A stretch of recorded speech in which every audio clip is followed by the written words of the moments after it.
Hello students, today we are discussing the structure of plasma membrane. Last class में जैसा कि आपको याद होगा कि प्लाज्मा मेम्ब्रेन और उसके केमिकल कंपोजिशन को हम लोगों ने डिस्कस किया था। Plasma membrane is the outermost living limiting layer of protoplasm and it is mainly composed of proteins and lipids, जिसमें प्रोटीन लगभग 60% होता है एंड लिपिड 40%। ये जनरल कंपोजिशन है, बट दिस में वेरी। जैसा कि माइलिन सेल में लगभग 80% लिपिड्स होता है, but in general the ratio is of 60 and 40। Lipid molecules actually amphipathic होता है, means they have hydrophilic and hydrophobic ends. Hydrophilic polar head होता है एंड हाइड्रोफोबिक पोलर टेल होता है। और ये जो प्रोटीन मॉलिक्यूल्स होता है वो आइदर इंटीग्रल प्रोटीन्स के रूप में हो सकता है या फिर पेरिफेरल प्रोटीन्स के रूप में हो सकता है। In addition to lipids and proteins, carbohydrates in the form of glycoprotein या ग्लाइकोलिपिड्स के फॉर्म में भी पाया जाता है। तो आज हम लोग प्लाज्मा मेम्ब्रेन के स्ट्रक्चर को समझने की कोशिश करेंगे। इसके लिए डिफरेंट मॉडल्स दिया गया है। कुछ मॉडल्स हिस्टोरिकल इंपॉर्टेंस के हैं, लेकिन उसको डिस्कस करना आवश्यक है, ज़रूरी है, because they laid the foundation of the plasma membrane and our present day understanding of the membrane.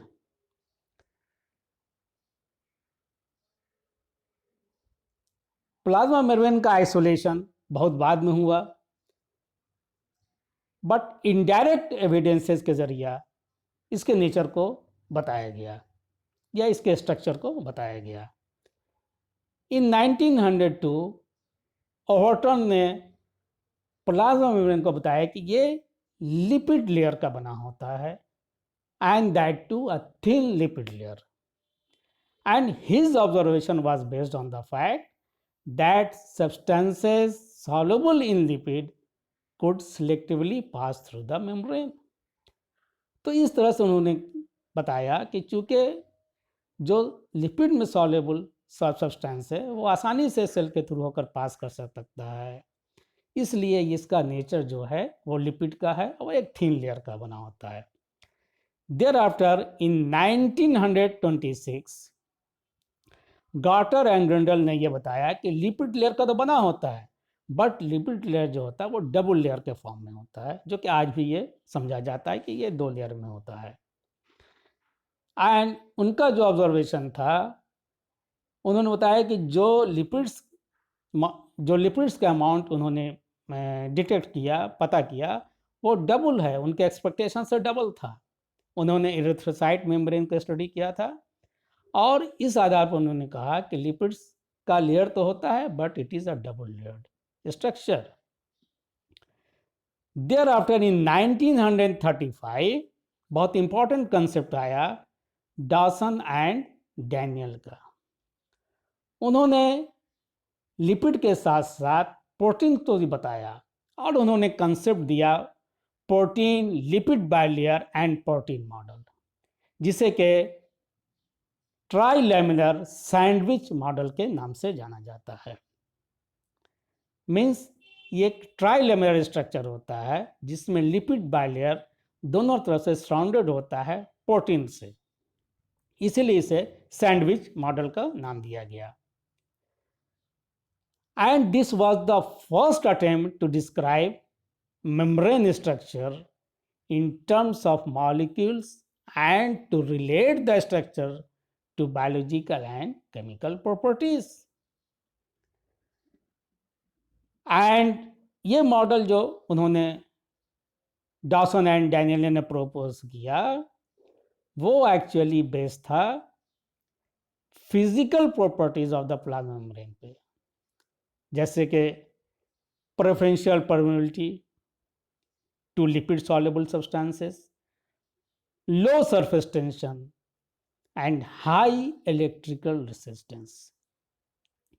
Preferential permeability and high electrical resistance जो है ये लिपिड्स का कैरेक्टरिस्टिक्स है, जबकि लो सरफेस टेंशन ये प्रॉपर्टी है प्रोटीन्स का।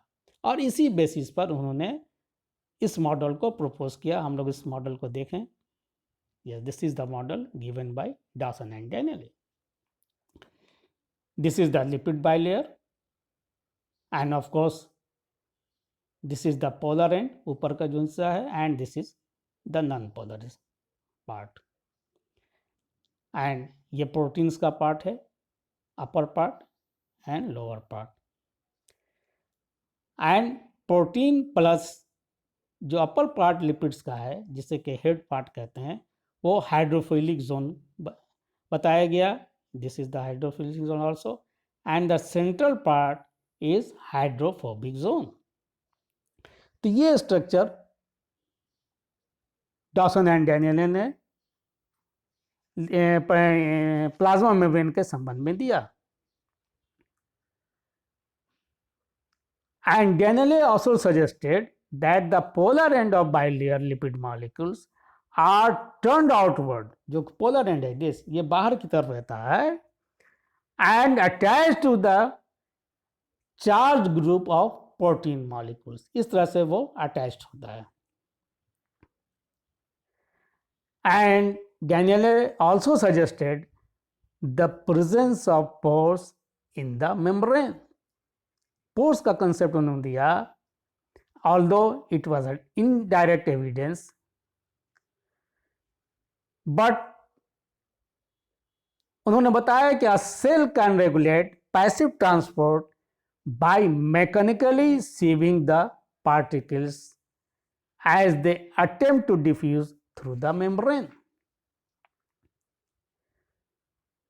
And small ions and molecules can pass through more easily than large ions and molecules. And in this way, sieving concept आया। sieving implies the existence of pores of different diameters through which the particles may pass through. तो ये concept उन्होंने दिया, एक ट्राइलेमर concept दिया, साथ साथ porous nature इसका बताया। देयर आफ्टर एक दूसरा मॉडल आया जिसे कि यूनिट मेम्ब्रेन मॉडल कहा गया, and it was given in 1959 by David Robertson, and he proposed the structure of plasma membrane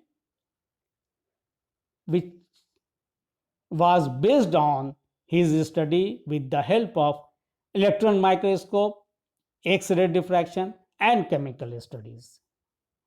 electron microscope की डिस्कवरी हो चुकी थी, उस पर स्टडी किया जाने लगा था, तो उन्होंने इलेक्ट्रॉन माइक्रोस्कोप के थ्रू इसकी स्टडी की। And according to him the membrane has a central core bimolecular leaflet of lipids, जैसा कि पहले बताया गया, and it is flanked by hydrophilic proteins or non-lipid materials,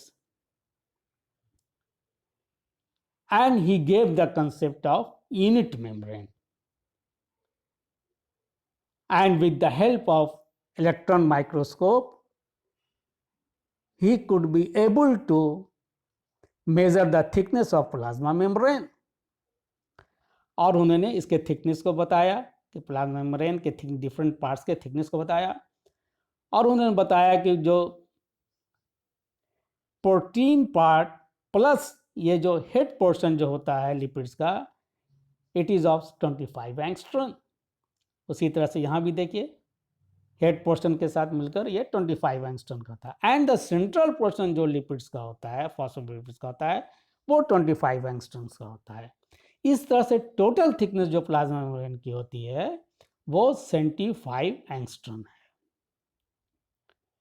और उनकी स्टडी जो बेस थी, उन्होंने एक्चुअली डेंस बैंड पाया, इस पोर्शन में डेंस बैंड पाया, और इस पोर्शन जो 25 एंगस्ट्रॉम है ये, इसको क्लियर जोन उन्होंने देखा। तो ये बताया कि ये डेंस बैंड जो है 25 एंगस्ट्रॉम का है। फिर उन्होंने ये बताया कि एक्चुअली डेंस बैंड में 20 एंगस्ट्रॉम जो है वो प्रोटीन होता है, एंड द 5 एंगस्ट्रॉम जो होता है वो पोलर हेड लिपिड मॉलिक्यूल का होता है। ये देखिए, पोलर हेड लिपिड मॉलिक्यूल्स का होता है। तो इस तरह से टोटल थिकनेस जो लिपिड की होती है, फॉस्फोलिपिड्स की होती है, वो 35 एंगस्ट्रॉम होती है, जबकि 20 एंगस्ट्रॉम प्रोटीन एक पार्ट में होता है एंड दूसरे पार्ट में 20 एंगस्ट्रॉम होता है। So this comes to about 75 angstrom. फिर बाद में उन्होंने अपने इस मॉडल को रिवाइज भी किया, और बाद की स्टडी में उन्होंने एक मॉडल दिया। ये मॉडल उन्होंने दिया, actually have observed that the outer and inner protein layers of plasma membrane differ in chemical reaction, and this led him to amend the concept of universality of unit membrane. इस concept को, universality जो unit membrane की, तो उस concept को उन्होंने change किया है। And he suggested that the layer on one side of the lipid core consisted of proteins. Yes, inner side, sorry, proteins का बना होता है केवल। Whereas the other side, this side, is composed of carbohydrates in the form of म्यूकोपॉलीसैकेराइड्स, जिसे कि glycoproteins को भी कहते हैं हम लोग, म्यूकोपॉलीसैकेराइड। इस तरह से उन्होंने यूनिवर्सलिटी कंसेप्ट को चेंज किया यूनिट मेम्ब्रेन के, और ये बताया कि प्रोटीन्स दो तरह का होता है। एक प्रोटीन जो होता है वो इनर साइड में प्रोटीन पार्ट होता है, एंड दूसरे साइड में ये म्यूकोपॉलीसैकेराइड के फॉर्म में होता है। तो इस तरह से जो रॉबर्टसन का मॉडल है वो डिफर करता है डॉसन एंड डैनियल मॉडल से। And further Robertson model actually did not explain the primitive property. ये एक रिजिड स्ट्रक्चर के रूप में उन्होंने बताया, जबकि अमरीमा ने बताया कि पोरस नेचर बताया, डैनियल ने पोरस नेचर बताया है प्लाज्मा मेम्ब्रेन का। इसके देख लें हम लोग स्ट्रक्चर को जो प्रपोज किया उन्होंने। Yes, this is the polar, this is the polar pore, और इस पोलर नेचर को बताया गया डैनियल के द्वारा in the model given by Dawson and Daniel. And ये जो पोलर, ये पोर जो होता है, इसके थ्रू मटेरियल्स या कंपाउंड्स कैन पास कर सकता है, और इसी वजह से उन्होंने एक्सप्लेन किया परमिटिविटी प्रॉपर्टी, जो कि semi primitive property of the plasma membrane. तो इस तरह से जो ट्राइलेमरल स्ट्रक्चर और यूनिट मेम्ब्रेन स्ट्रक्चर होता है वो कंपोजिशन में या कहिए कि स्ट्रक्चर में सिमिलर दिखाई देता है, बट कंपोजिशन उसका लिपिड का, ये प्रोटीन का पर्टिकुलरली, एंड पोरस नेचर का जो होता है वो डिफर करता है। And both the models are based on the structure of myelin, which is a non-typical membrane. Both the structure means Dawson and Daniel model and Robertson model, जो कि unit membrane model है, वो myelin के structure पर based है। सो ये माना गया कि arrangement of protein and lipids का जो होता है may vary in different membranes. Thereafter बहुत इंपॉर्टेंट कंसेप्ट दिया गया सिंगर के द्वारा एंड निकोल्सन के द्वारा। जिसे कि सिंगल एंड निकोल्सन मॉडल या फिर फ्लूइड मोज़ाइक मॉडल के नाम से जाना जाता है। Singer and Nicholson, this concept was given in 1972 and this is the most accepted model of plasma membrane, and it actually revolutionized the entire concept of the membrane. इसके structure को हम लोग देखें यहाँ पर, यस स्ट्रेट वे स्ट्रक्चर को देखें। इस स्ट्रक्चर में इंट्रिंसिक प्रोटीन का कंसेप्ट दिया गया एंड पेरिफेरल प्रोटीन का कंसेप्ट दिया गया। And according to this model, lipids are in the form of fluid bilayer and the globular proteins are partially or wholly embedded in the continuous lipid layer. Thus, proteins do not form a sandwich covering of hydrophilic lipid layer. Sandwich concept को इन्होंने discard किया और ये बताया कि lipids and proteins जो होता है वो सैंडविच फॉर्म में नहीं होता है, प्रोटीन्स कवर नहीं करता है, बल्कि ये लिपिड के साथ एक एसोसिएशन बनाता है, जिसे कि उन्होंने फ्लूइड कंसेप्ट दिया, फ्लूइड मॉडल के नाम से जाना बताया उन्होंने। जैसा कि आप जानते हैं कि लिपिड्स जो है वो फॉस्फोलिपिड्स एंड ग्लाइकोलिपिड्स के फॉर्म में होता है, एंड द प्रोटीन्स को उन्होंने कंपेयर किया आइसबर्ग से, which is floating in the surface of phospholipid bilayers, जो कि फ्लोट करता रहता है। तो ये एक फ्लूइड कंसेप्ट दिया, फ्लोटिंग कंसेप्ट दिया, and as per his concept that biological membranes are considered to be quasi-fluid structure in which lipids and integral proteins are arranged in mosaic manner. हम लोग इसको देख लें स्ट्रक्चर को ठीक से। ये ये इंटेग्रल प्रोटीन है पूरा, ये देखिए इंटेग्रल प्रोटीन का है ये, and this is peripheral proteins, and ये लिपिड्स, फॉस्फोलिपिड्स मॉलिक्यूल देखिए आप यहाँ पर, जो कि 2 लेयर में होता है। This is the by layer of phospholipids molecules. और साथ साथ जैसा कि मैंने बताया कि कार्बोहाइड्रेट्स भी अटैच होता है। When it is attached with lipid it is called glycolipids, when carbohydrates are attached with proteins it is called glycoprotein. They are called glycoproteins. तो carbohydrate in the form of glycoprotein और glycolipids के form में पाया जाता है। उसके अलावा cholesterol भी पाया जाता है इसमें। तो ये एक उन्होंने कंसेप्ट दिया, मॉडल दिया, एंड ये कंसेप्ट आज भी सब इसी कंसेप्ट को लोग मानते हैं। एंड जो डैनियल एंडरसन का मॉडल था, जो कि हाइड्रोफिलिक बॉन्डिंग बताया था उन्होंने between lipids and proteins, proteins के साथ लिपिड जो होता है अपर पार्ट में, वो हाइड्रोफिलिक बॉन्डिंग उन्होंने बताया था। जबकि ये मॉडल, सिंगर एंड निकोल्सन का मॉडल, एक्चुअली कंसीडर करता है कि ये हाइड्रोफोबिक एसोसिएशन है, and because of this hydrophobic association between lipid and proteins, the fluidity of the membrane occurs. तो ये फ्लूइडिटी उन्होंने एक्सप्लेन किया कि ये हाइड्रोफोबिक एसोसिएशन के कारण होता है।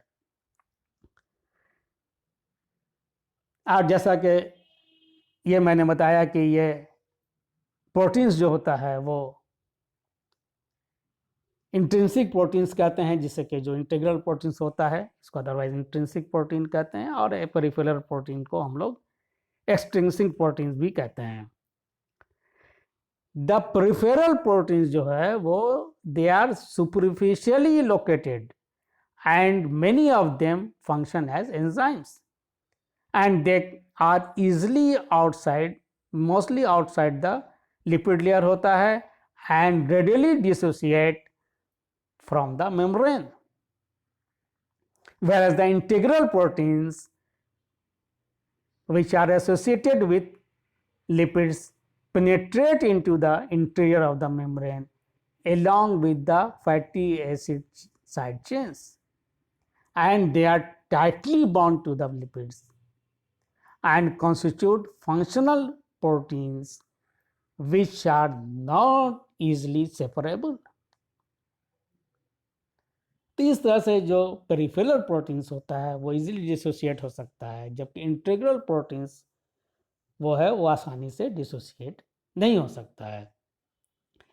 And this is the most accepted model of plasma membrane given by Singer and Nicolson. Always इस नाम को याद रखिएगा, अक्सर क्वेश्चन आता है इस पे.